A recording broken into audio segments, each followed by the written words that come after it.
Niels, har du et bud på fremtidens ledere? Hvad er det for nogle kompetencer, de skal være i besiddelse af? Der har været en overgang, hvor lederen har fået forskellige egenskaber.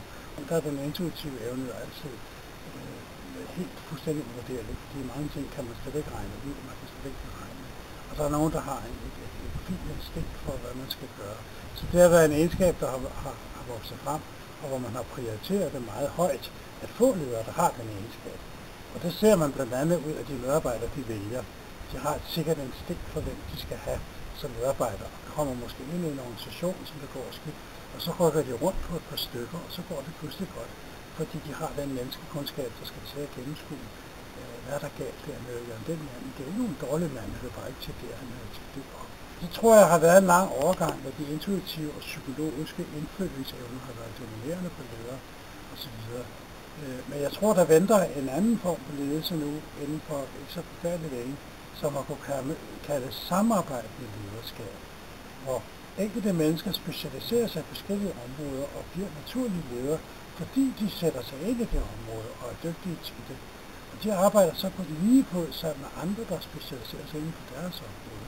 Og hver for sig samler de mindre grupper omkring sig, og på den måde så får man en meget mere organisk struktur, hvor alle er kompetente og har medarbejdere, som er interesseret for det specielle område. Så det der, man kunne kalde det samvirkende lederskab, det tror jeg er den egentlige løsning.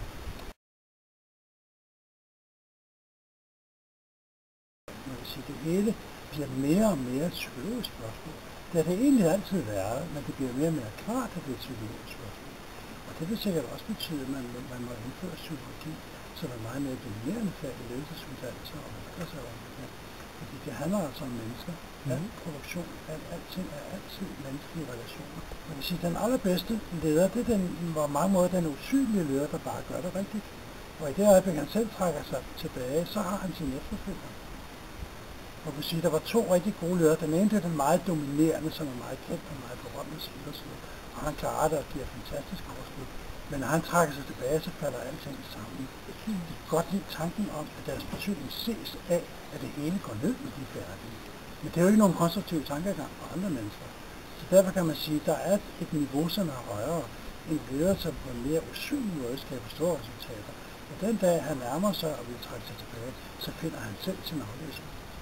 Så det vil blive absolut afgørende, fordi er der noget, der er vigtigt for en virksomhed, så er det kontinuitet.